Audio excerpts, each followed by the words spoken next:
Olá, gente, boa tarde. Estamos aqui para apresentar mais uma vez o Pet Vida Cast, esse programa que veio para mudar um pouco a ideia da proteção animal, do entendimento sobre o mundo animal realmente. E hoje eu vou trazer Rosana Jambo, ela que durante 6 anos foi presidente da Comissão de Bem-Estar Animal da OAB e hoje é advogada super atuante de direito animal e ambiental.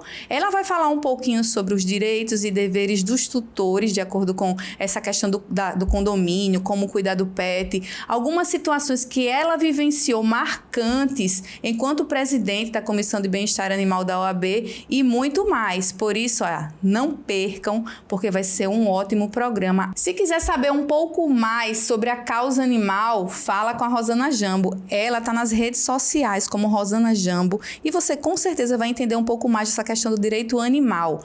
Só uma pausa aí. Se quiser saber um pouco mais do programa Pet Vida Cast, se inscreve no nosso canal, acompanha as nossas redes sociais no Instagram também. Compartilha com os amigos, curte, encaminha para todo mundo, porque nós temos assuntos muito relevantes a serem debatidos.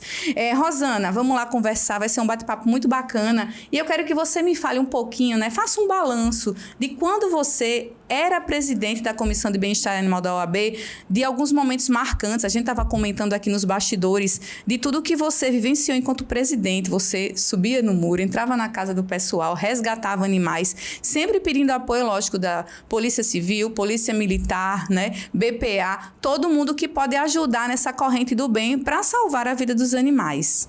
Tudo bom? Exatamente.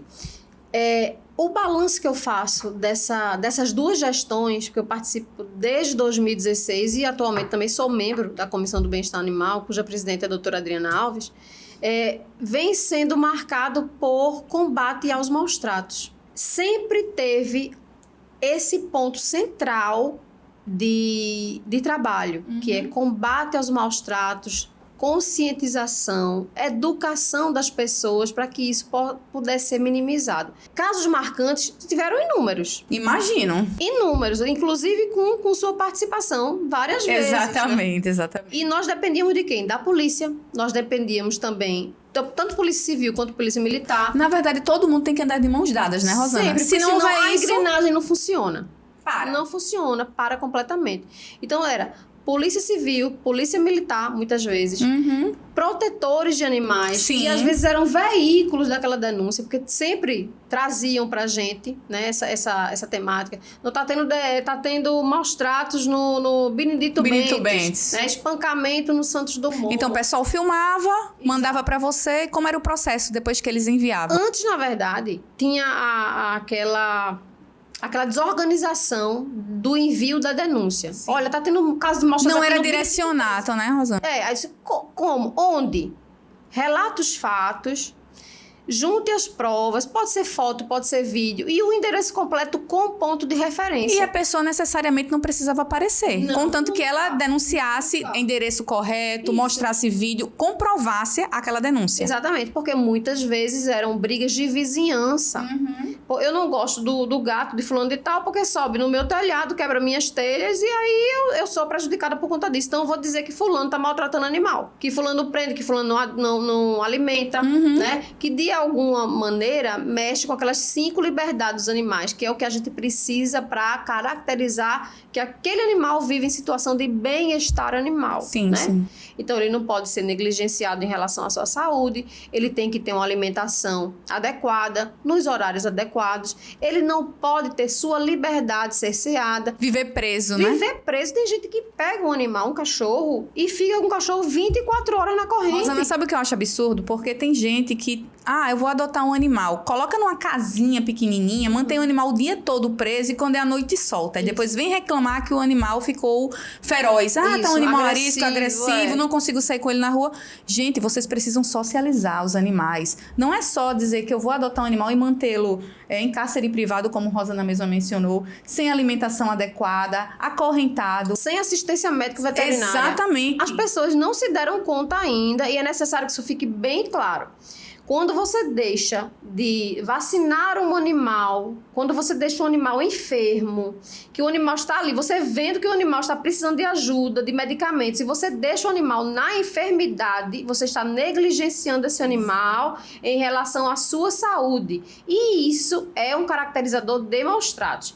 A primeira prisão aqui que houve em Alagoas, a primeira prisão depois da lei sanção, a primeira prisão foi por conta de negligência em relação à saúde. O animal estava morrendo, estava com dores e ninguém da família levou para um veterinário. Ninguém se mobilizou. Ninguém se mobilizou. Já foram os vizinhos que viram a situação. Pra gente, exatamente, ligaram pra gente, inclusive filmaram, né, o animal gruindo, e eu designei 2 integrantes da comissão para ir até o local. Daí, evoluiu, o rapaz foi preso, né? Não ficou preso até a custódia, mas depois foi liberado. E de que forma ele foi liberado, mas ele tinha que fazer o quê para ter sido liberado? Pagou alguma coisa, alguma fiança, porque atualmente, em cestas básicas? Não, porque com lei sanção, quando existe prisão em flagrante, não existe fiança para aquele crime. Então, ele vai ficar preso até uma audiência de custódia, que é o encontro que ele vai ter com o juiz. Porque, Rosana, eu acho que quando mexe no bolso, a tendência é que você diminua, que você pense 2 vezes em cometer um crime desse. Mas isso também não isenta a multa, não isenta o pagamento, né, pecuniário, porque aquela pessoa vai continuar sendo processada, ela não paga fiança, porque vai ficar presa até custódia, se for presa em flagrante. Mas como ela vai continuar sendo processada, ela pode ser condenada à prisão e pode também ser condenada com multa e perda do animal. Geralmente, quem é preso em flagrante já tem a retirada do animal imediatamente. Não tem condições de a pessoa ficar com esse animal. Seria um absurdo se ele continuasse, porque aí é um motivo até para ele querer matar o animal. Eu digo, né? Daisy, aí você vê, eu tava falando isso hoje. Vindo para cá, eu peguei uma cena deplorável de maus tratos com um cavalo. E o cavalo foi tão açoitado que ele... Estava desorientado. Estava desorientado. Ele começou a desequilibrar. E foi na hora que eu peguei o telefone para filmar. Eu estava um pouco longe, não tinha como gritar. Ele não ia ouvir, mas eu peguei meu carro, fui atrás. Depois que eu fui atrás, eu comecei a filmar, já para ver se tinha até uma plaquinha, porque quando tem placa de identificação, isso é muito importante. Para quem quer fazer uma denúncia em relação a equinos. Veja se tem uma plaquinha, fotografe a plaquinha. Rosana. Se não tiver, é fazer vídeo mesmo, ver e denunciar, ver o local jogar que ele nas redes sociais, repassar para os órgãos competentes. Passa pra gente, geralmente, né? Passa para os órgãos competentes, passa para o delegado que tem feito um trabalho brilhante em relação a isso. Principalmente com cavalos, que ele tem feito um trabalho de... Isso é muito bom, né? Assim, justamente. E é uma coisa assim, eu cheguei com a minha equipe em tal lugar, vi o animal sendo maltratado, comecei a orientar a pessoa, ou então a dizer, bicho, se isso aqui não mudar, você vai ser preso. Você vai ser conduzido até a delegacia e vai ser preso. Depois que eu comecei a filmar esse cidadão, eu vi que não tinha placa e eu comecei a dizer, como é que você faz isso, rapaz? Você batendo um animal que lhe dá o sustento. E ele debochou, né? Ele debochou, ele foi ousado, isso debochou. Infelizmente disse, é muito comum. Isso tô filmando, vou aqui, vou entregar pra polícia. Tô filmando, ele filma, eu vou seguir você pra sua casa. Ô, Rosana, o problema disso é que não tem continuidade muitas vezes. A gente filma, a gente faz a denúncia, mas esbarra, né, nos outros órgãos, que muitas vezes não dão continuidade, debocham, tiram onda. Infelizmente, a gente fica meio que se sentindo de mãos atadas diante de situações assim. Fosse menos importante. Exato, eu até comentei com você em relação aos animais trabalharem os 3 turnos. Eu digo dos equinos. Por exemplo, de manhã e à tarde ele já está trabalhando com o seu dono, tutor. Quando é à noite, o tutor aluga o animal para outra pessoa que continua açoitando aquele animal. E quando ele chega à exaustão... Porque chega. Sem dúvida. A gente chega... Sem água, sem comida, peso... Sem um mínimo de condição. Não tem. Chega à exaustão, tá lá caído... O tutor vai, agride, termina de matar, esfaqueia. Isso é terrível, é um absurdo. Quando eu vejo essas situações que ainda ocorrem aqui em Maceió, eu fico estarrecida. E saber que a gente não pode fazer muita coisa, porque não avançam, não existem leis que possam diminuir isso, que possam evitar. Eu, inclusive, já que a gente comentou do delegado Leonan, que ele está com essa atividade agora, com esse tipo de ação, dele, enquanto deputado, pensar em leis que possam minimizar isso. Lógico que a gente não quer que o trabalho trabalhador, o carroceiro, fique sem trabalho, mas pensar em alternativas, né? Ao invés de estar colocando os animais o tempo todo à exposição, à exaustão do trabalho, à escravidão mesmo. E projetos de lei, inclusive como o dele, né, que foram analisados na Câmara de Vereadores, tinha um problema de constitucionalidade porque falava em programas para o carroceiro e essa iniciativa é do poder público, é do prefeito. Isso. Então não poderia surgir de um PL, de um projeto de lei para que instituísse algum programa, de repente, sabe? trabalhar de mãos dadas, né? Cada um fazendo sua parte para dar continuidade, dar seguimento, né, Rosana? Infelizmente, esse problema dos equinos, a gente vê muito pelo âmbito dos maus tratos, né? Uhum. Mas vai muito mais além, porque tem o problema social do carroceiro e tem também outros crimes também vinculados, porque tem pessoas que trabalham com isso já até como uma espécie de disfarce, com o tráfico de drogas, né? Eu já fiz um trabalho junto com a UVZ de recolhimento de animais que efetivamente 50% ali era envolvido com tráfico. E isso era transportado com as carroças. Então, assim, é uma coisa muito maior, porque quando você entra nessa seara é muito mais perigoso. Isso passa de ser um caso simples de maus tratos, simples que eu digo porque, assim, quase ninguém liga, né? Uhum. Quem liga é quem realmente tem compaixão pelos animais, que trabalha em prol dos animais, né? Eu, você, o pessoal da comissão, o pessoal da polícia. Mas isso ainda é um nicho muito pequeno. É preciso que essa educação, essa conscientização se espalhe vindo da escola. Desde a escola. Sem dúvida, Rosana, você tocou num ponto muito importante, educação ambiental. Há muitos anos eu estive lá no Dique Estrada para fazer uma realizar palestra. Tinha o Pierre Escodro, lembra? Sim, pronto, que ele trabalha muito com os equinos, continua.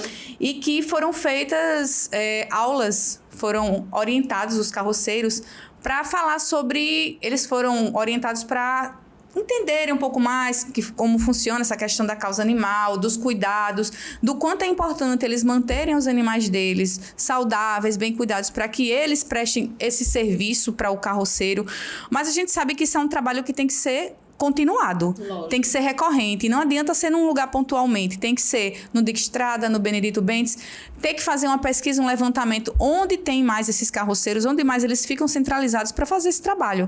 E como você mesma falou, e eu repito, reforçar educação ambiental, essa disciplina tem que existir nas escolas, porque se não houver isso, vai continuar no mesmo erro e não adianta a gente tentar simplesmente resolver o que já está acontecendo, a gente tem que tocar na raiz. Não. A partir do momento que se resolve do ponto inicial, com certeza os outros, né, vão ter um ciclo diferente, vai ser mudado todo esse sistema. É outro reflexo, né? Se você vai para trabalhar na base, você muda aquele futuro, você muda aquela expectativa.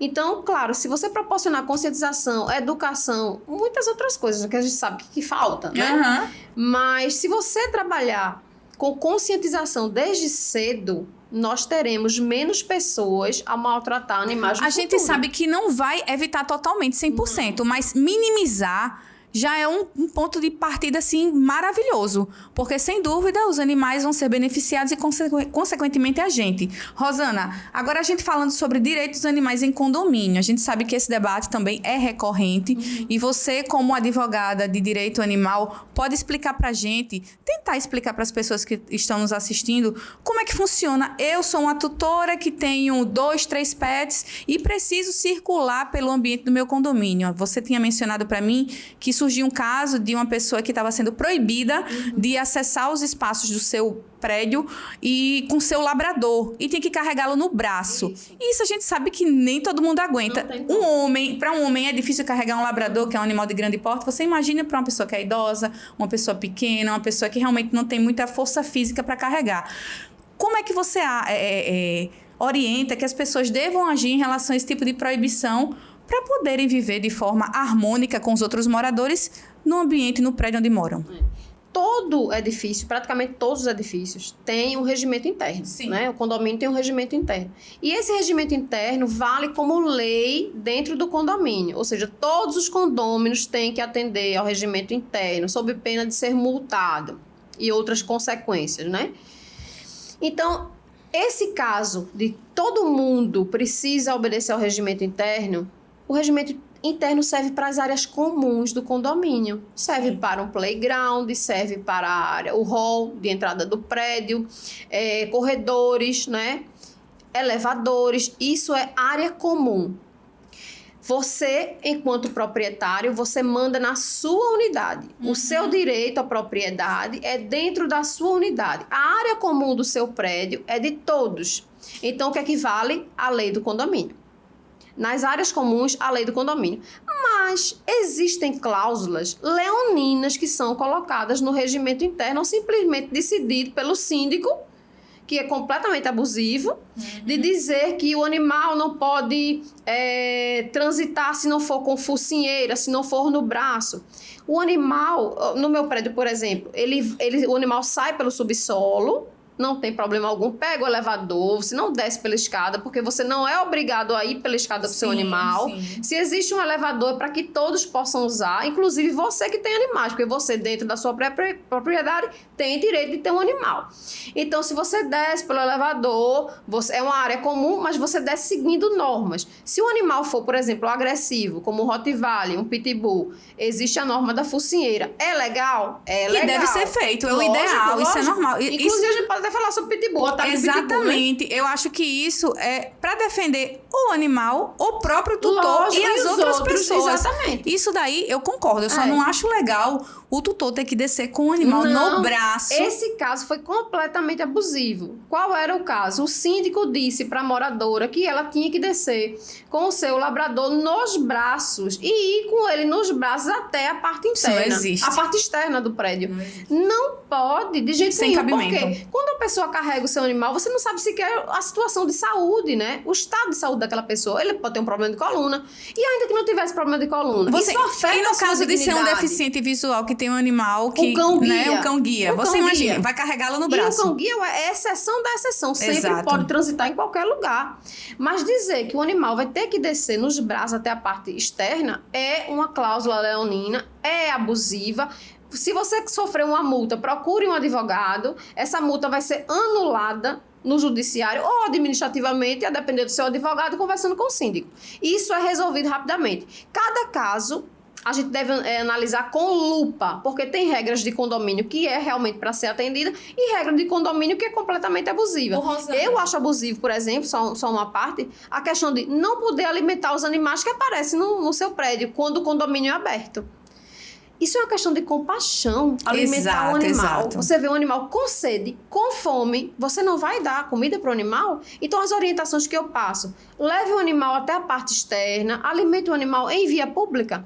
Porque dentro do condomínio existem todas as regras que precisam realmente ser cumpridas. Alimente o animal em via pública. Agora, ter sobre você uma multa, porque você está alimentando aquele animal, absurdo é isso. terrível. Absurdo. Inclusive, foi derrubado isso que bom, né? Numa cidade. Numa cidade não é uma cláusula geral. Infelizmente, não vale, né? Não vige como lei federal. Mas, para aquele caso específico, a moradora ficou tendo o direito de alimentar o animal dentro daquele condomínio. Eu lembro desse caso, eu acompanhei. E de ser reconhecido como um animal comunitário, também tem isso. Então, você pode levar até a administração o caso daquele animal ser um animal comunitário, que deve ser tratado por todos, chegando a um consenso, né, que todos devem ter responsabilidade sobre o animal e deixando tudo em harmonia. O condomínio fica satisfeito, a pessoa fica satisfeita e o animal fica em situação de bem-estar. Rosana, outro caso que eu acho interessante é que muitas vezes, como eu também sou protetora independente, algumas pessoas acabam dizendo assim, eu vou devolver o animal porque no prédio onde eu moro não aceita. Não pode. Não pode proibir. Então, sabe o que eu acho às vezes? Eu posso estar errada, mas às vezes eu acho que muitos usam isso para tentar se desfazer do animal. Tá, existem alguns prédios que realmente querem proibir, mas eu acho que isso ilegal. É ilegal. É ilegal. Pronto. Você pode ter animais. Vocês estão assistindo isso, né? É ilegal você proibir um pet de viver num ambiente onde o tutor foi pra... Tá, eu resolvi me mudar para outro apartamento. Eu tenho 4 cachorrinhos de pequeno porte. Eu não posso viver com eles no meu ambiente? Posso, porque é ilegal. Tá ouvindo o que a Rosana Jambo tá falando. E... quando o prédio ou o síndico vem proibir, como é que a pessoa deve agir? Procurando um advogado, Isso pode ser realizado administrativamente, porque o seu advogado vai entrar em contato com a administração do condomínio para ver se extrajudicialmente essa situação pode ser resolvida. Não sendo resolvida, judicializa, ou seja, você entra com uma ação para que aquele ato do síndico, da administração, se torne sem efeito. Não adianta. E você consegue. Já existe jurisprudência sobre isso, então a pessoa tem o direito, sim, de ter o seu animal. Claro, tem algumas exceções pequenas. Por exemplo, quando você vai procurar um apartamento, diz, olha, nesse prédio existem idosos e tal, então não costuma receber animal. Então você já sabe que aquele prédio vai ter problema, então você não vai. Mas se a pessoa não tiver outra opção, como é que faz? Dificilmente. Por exemplo, acontece. Agora, aconteceu no caso do Pinheiro. Claro que as pessoas tinham que ter uma flexibilidade, porque nós ficamos praticamente sem ter onde essas pessoas morarem. Exatamente. E elas tinham animais. E houve um abandono maciço. Inúmeros animais abandonados, inúmeros. A gente sabe a quantidade de animais que foram abandonados. Rosana, a gente está encerrando aqui o nosso podcast. Eu queria que você deixasse uma mensagem para as pessoas que estão nos assistindo em relação à proteção animal mesmo. A lei, sobre a lei de direito animal. Qual é a lei que configura maus tratos? Quanto tempo? A pessoa que comete o crime, ela pode ser presa? De que forma ela paga por esse crime? Para a gente realmente divulgar isso e mostrar às pessoas que aqueles que cometem crimes são punidos de fato. A gente sabe que a lei ainda é muito amena, né? Precisa melhorar isso, mas eu acho que cabe a gente cobrar aos órgãos competentes para que isso aconteça. A lei que regula o caso de maus tratos é a Lei de Crimes Ambientais, que foi modificada apenas em relação à pena de cão e gato, quando os maus tratos são direcionados a cão e gato. Então, quem maltrata animal hoje pode sofrer uma pena de prisão de 2 a 5 anos. Então, isso é muito sério. Então, quando você, por algum motivo, presenciar uma agressão, tente ser o mais producente possível, sabe? Você precisa filmar, tirar foto, você precisa se robustecer de provas para fazer uma denúncia. E quando você for fazer essa denúncia, faça com essas provas, com o endereço completo de onde está acontecendo os maus tratos, ou onde ocorreu, se for algum abandono, onde ocorreu, para que essa informação seja também encaminhada para a polícia, porque nós fazemos isso... No caso, aqui, quem quiser fazer a denúncia, direciona para onde exatamente? Eu quero direcionar para um e-mail, um telefone, quem? Bom, se quiser denunciar diretamente para a OAB, para a Comissão do Bem-Estar Animal, pode ligar para o número da OAB, que eu posso deixar com você pode colocar na telinha. Ou para a atual presidente, que é a doutora Adriana Alves. Sim. Pode mandar para você, Rosana? Pode também. Não tem problema. Que aí você direciona. Porque eu direciono. Como eu sou atualmente membro da comissão... E, na verdade, você também... é um ponto focal, né? Que as pessoas acabam direcionando muito, porque você ficou muito marcada. Fiquei conhecida por tratar desses assuntos, né? Por fazer resgate, aquela loucura toda, inclusive de arrombar cadeado, entrar na propriedade, mas totalmente legal. Inclusive, se disserem assim, você não pode entrar numa residência se o animal estiver morrendo. Mentira, pode. Porque se estiver na iminência de morte, você está salvando uma vida. Salve essa vida, pode entrar, depois registre isso na delegacia e tá tudo certo. Eu respondo, inclusive, a representação por conta disso. Mas se for para salvar um animal, vale a pena. Vale a pena. Então, pode direcionar pra gente, pode direcionar também para a polícia, né? O delegado tem também um canal próprio. E quando você não conseguir imediatamente, continue tentando, porque sempre existe o trabalho de parceria e nós continuamos trabalhando nesse ritmo de parceria. Muito obrigada mesmo. Foi muito bom ter você aqui. Você sabia que ia ser chamada e eu precisava de você aqui. Eu só tenho a agradecer. Muito obrigada. Obrigada para todo o seu público também. E eu espero que todos comecem a andar caminhando juntos. É isso aí, gente. Foi mais um podcast do Pet Vida. Então, quem quiser saber mais informações, conversar com a Rosana Jambo, fala com ela via rede social, pelo Instagram. E o nosso programa fica por aqui. Até a próxima. Não deixa de seguir a gente, tá? Se inscreve aí no nosso canal Pet Vida. Tchau, tchau. Programa Pet Vida. Apresentação: Deise Nascimento. Produção: Produtora Maná. Um oferecimento: Estúdio Jéssica Jordão. Empoderando e harmonizando sua beleza.